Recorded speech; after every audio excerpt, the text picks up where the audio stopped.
Okay, it's late. I shouldn't be doing this late, but I'm going to do this anyway because today my book came in. Get the lighting here. What's the lighting doing? Is that better? Anyway, my book. It was 100 Days, an End of Civilization novel by me. And this is the hardback. I ordered 5 of these.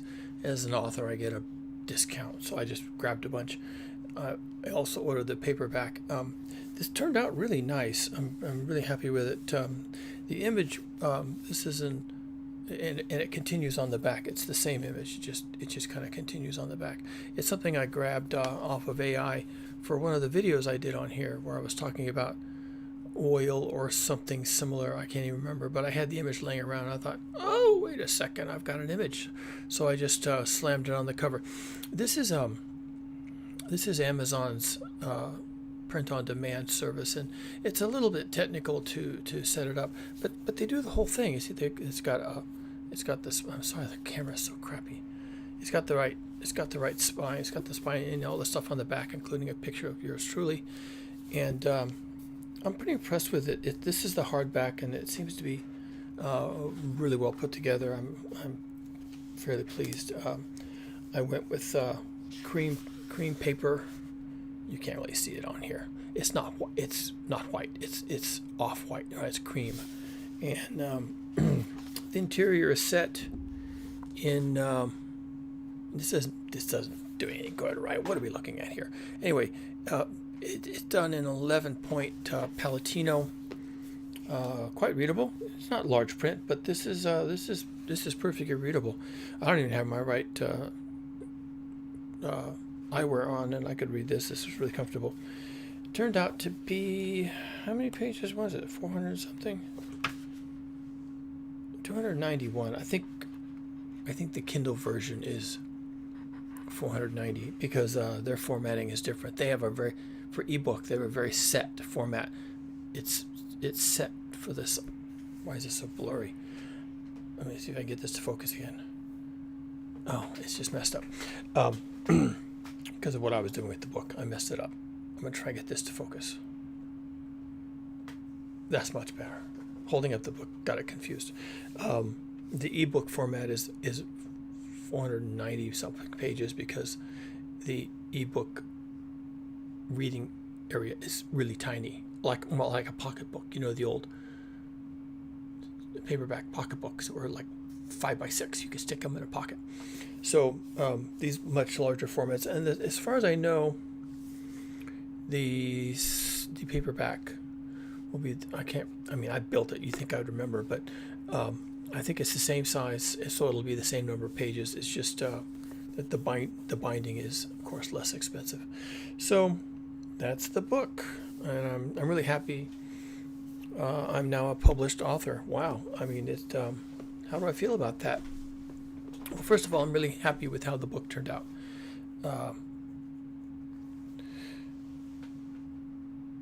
I put a lot of work into it, and even more than the amount of work, I put a lot of thought into it and went back and edited some of the parts just to make sure I really got forward the things I wanted to say. It's not meant to be a drama. It's not meant to be like a Tom Clancy action adventure page turner, or a Stephen King page turner. It really is intended for thoughtful people. There is drama in it, but it's the drama that you and I would experience. So it's not action figure drama. It's real human drama. It's the sort of things that humans would go through. And as I've been saying recently on this channel, and also when I hope this audio is working. Maybe I could turn up the gain a little bit. It seems like it's a little bit. Is this the right one? This one. I can't tell. For some reason, the audio hasn't been working really well on this setup. I may have done something to it. But anyway, what I'm more interested these days in when I'm dealing with global heating, climate change, and allied problems like the Trump administration and anti-science and anti-intellectualism and anti-research. I'm dealing more with human behavior. There's a lot of books have been written, and of course scientific papers have been written about all the data and all the changes and the sixth mass extinction. And I can talk about that if we want to, but to be honest, our Titanic has hit the iceberg, and it really doesn't matter how much water is coming in or what the angle of the deck is as the ship starts to settle. I mean, maybe it's interesting, but at some point you just have to realize that you have to get off the ship. And then the interesting part becomes, what do people do, right? When we're all sitting on the ship and wondering what's happening with the ship, and we're all nervous looking around, and we're not doing anything, right? We're just waiting for some news. Is the ship going down? Are we going to get to New York? And then at some point we have to get off the ship, and that's the real drama, right? That's where people have to start making a move, and people panic, and people do the wrong thing, and they make the wrong move, and there's all these conspiracies and all these things that come up because of people. And I'm more interested these days in what people are doing or not doing or will do or won't do in the future as regards global heating, because that's where the fatalities are, right? That's where we lose people, is when people start to do something, because they will panic. People are not being, and that's why I wrote the book. Okay, that's why I wrote the book. I wrote the book because I thought something had to be said about what people are going to do. And that's why this is set in 100 days. It's set in 100 days. And that kind of covers most of the drama, 100 days worth of drama. So that was the book, and it's about people. It really is about people. It's not, it takes into account the sorts of forces we're going to be up against, the sorts of physics that is going to try and come for us and take us apart. That's in there. It has to be in there because it's about that. But it's really about what people do or don't do, or can or cannot do. There's just limits on what you can or cannot do. And I skew the story, in a direction that I think is both likely, the most likely direction people will go, but also I think the most survivable direction. And remember, Hollywood isn't going to write the story of what we did during the last days of industrialized civilization. Hollywood's not going to write that script. You're not going to watch that in the theaters, because Hollywood is going to be one of the first things to go down. Journalism will be one of the first things to fail. Printing, internet access, social media, these are going to go down hard, real hard, very hard. These are very fragile endeavors that we have cobbled together. And without a lot of stability, these things immediately fall apart. So, Hollywood is not going to be a Hollywood movie. So you're not going to have all the things that running gun battles and things like that. You'll have a little bit of that, but in this story, this is just people, and it's not Hollywood. It's just people gathering themselves together and trying to harden their walls. And when they harden their perimeter, put up some walls and start protecting their interior, the shared space that they've defined using basically fences. Then they don't get to see very much of this. They don't get to see it. They hear it. Wow, what's going on out there? Is that gunshots? Are those people? Why are they coughing? What's going on out there? And why are people screaming? But their experience of it is kind of remote. It's not the Hollywood experience. It's basically remote. And anyone who's able to experience the collapse of civilization indirectly will survive. And if you're experiencing the collapse of civilization directly, you're in it, you're in the thick of it, you're swinging left and right? Then you're going to die. And then the people who die, they don't tell the story. So that's how that works, folks. There's no Hollywood. There's no one with drones filming everything, and they're going to make a 1 minute TikTok video. There's not going to be any of that. There's not going to be TikTok. There's not going to be internet access. There's not going to be cell phone service. There's nothing. There's going to be nothing. And probably a lot of people won't even have electricity, because that's the built. That's all of that is part of the built world. And what this book, It Was 100 Days, does is it describes the collapse of the built human world. And it collapses like in the first week. And then the rest of the book is, now what? And it's this whole series of, now what? Well, we survived that, now what? Oh, here's another thing. Well, we survived that, now what? And of course, in the future, were I to make another, a follow-on version of this book, maybe it's 10 years later, maybe it's something longer than that, people will be looking back from the perspective of those who actually survived it. And they'll look back on their trajectory and they'll say, well, we did these things and that things and it worked out for us. But no one's going to know what didn't work. No one's going to know. You were behind your walls and you had your people and you survived it, and you didn't go outside the walls when it wasn't safe, and you don't know. You don't know what happened out there. And maybe later on you find the bodies, you find the bones, you find, the battle-scarred environment, you find the evidence of fighting, you find evidence of fires, but you don't know what happened because you weren't there. And because you weren't there, it didn't kill you. Do you see how this works? The people who survived this weren't in it. The people who survived the sinking of the Titanic did not go down with the ship. They can't tell you what that was like. What was it like to be on the ship when it went down and filled up with water, and you were in the water and you couldn't breathe and you drowned? What was that like? No one knows. Nobody knows. They died. And so this book is told from this perspective, not of Hollywood and some third-party script writer who's a fly on the wall. It's told from the perspective of the people who were involved, who didn't die. And what is my admonition on these videos when I end these videos and my talks? My admonition to you is don't die. And you'll get to tell the story. If you don't die, you get to tell the story. And your story will be, well, we did all these things and they were the right things to do. And you won't know what didn't work. You won't know. There won't be a Hollywood version of this book. There'll be nothing to talk about. What didn't work? We don't know.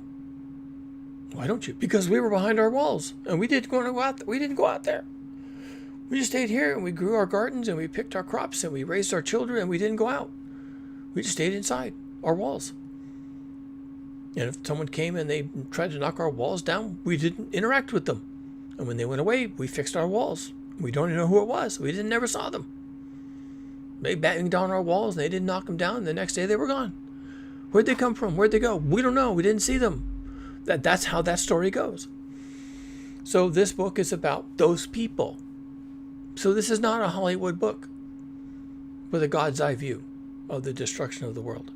It's the most likely telling of how the world collapses from the perspective, really, of the survivors. So it's not a Tom Clancy novel. It's not a Stephen King horror thing. There's no God's eye view of any of this. And if anything, it's told from the perspective of the people who got lucky.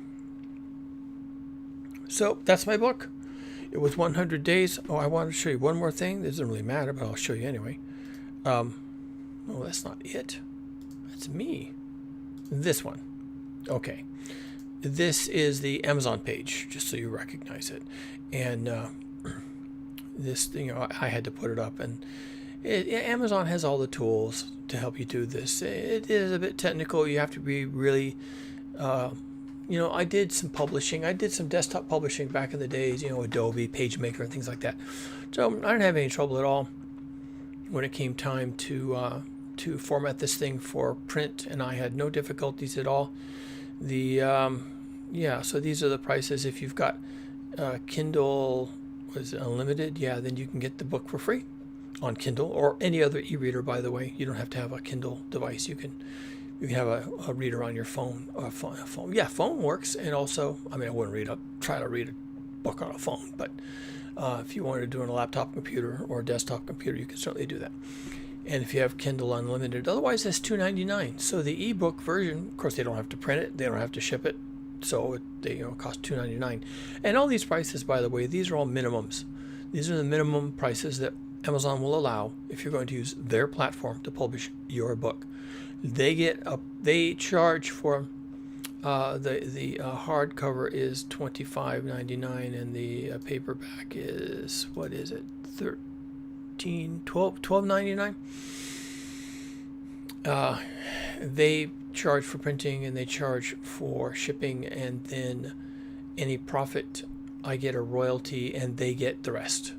So, they're doing it okay. They're paying for their printing press, and they're paying for their shipping, and then they get a profit as well.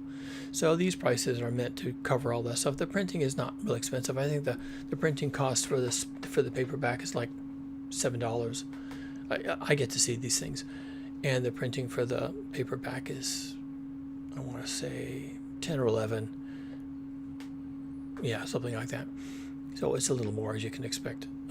I think the books are about the same size. I haven't gotten my copies of the paperback yet, but they should show up a couple of days. Maybe tomorrow. Maybe a couple of days after that. So, but anyway, yeah, once again, I'm really happy with the book. I'm really happy with the way it turned out. They did a good job printing it, and I guess you would have to say that I did a good job putting it together. It turned out fine for my purposes. Why is this lighting so bad? Is this lighting? Yeah, I guess it was that one. Anyway, I have a book. I'm a published author. Wow, that's a life-defining moment. So go check it out. I think they give you a preview. Read sample. Yeah, you see this thing here? Read sample. Let me go over here. Read sample. See, they give you the cover, and then you can scroll down and see the interior papers. Oh yeah, well, my wife loves this. I'm not sure why, but she thinks this is the greatest thing. It's where I describe. It's not the subtitle. The subtitle is an end of civilization novel, but this is like a subtitle, being a parable about the end of the era of fossil fuels and our journey out of darkness, by me, Cat Edwinson. That's not me. That's actually a pseudonym, but so is Cougar W, so get used to it. And all of my disclaimers. The artwork is AI generated because it's not about artwork, and then the text is not. And then it starts with a note to the future, and then day zero, which is day zero, summarizes everything up to the beginning of the end of the world. And the beginning of the end of the world starts on day 1, which is actually not in the preview. So there you go. Terra Estea. These are out of sequence. So this is actually after day 100. This is something inserted by one of the characters. She continues writing the book. So she continues writing the book after the author of the book, not the book, the journal that the book is based on, the journal. She comes back and she writes a few words about the journal, and then her girlfriend comes back and writes some more stuff. And then I have my own end notes, and this is me. This is Cat Edwinson at the end, the author's afterword, where I explain why I wrote the book and how I went about it. And then I have some closing advice: build community, work together, remain vigilant, stay savage, and don't die, and good luck. And I mean all that. That's my best advice. Read this book and you'll find out why all of that is my advice. This book is my advice, and that, those 5 comments: build community, work together, remain vigilant, stay savage, and don't die. That really summarizes the summary of the book. So there you go. You can get a little preview if you want, and that's for free. And you can just click on that and get that for free. And you can read some of the book. You can read the note to the future and some of the other end papers that got tacked on. I recommend you buy the book. And again, the e-book is $2.99 if you don't mind reading that on a screen. So that's what I got. I don't want to spend any more time on this.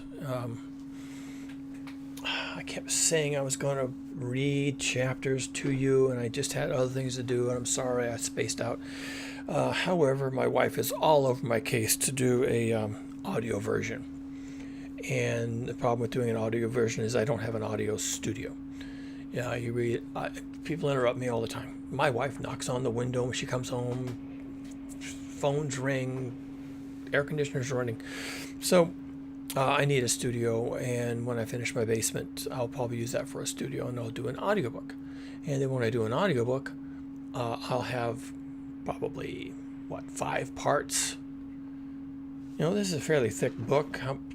5 sessions, 5 hours maybe, right? 1 hour each. So get 5 or 6 audio files and put them up on YouTube. Of course, it won't have video. I mean, I could put a video of me reading it, but what's the point of that? It'll probably just have a picture of the cover, static image, and then the audio behind it. So that I'm getting a lot of pressure, arm twisting to do that, because my wife, we both actually like listening to audiobooks. So that'll put it on Audible.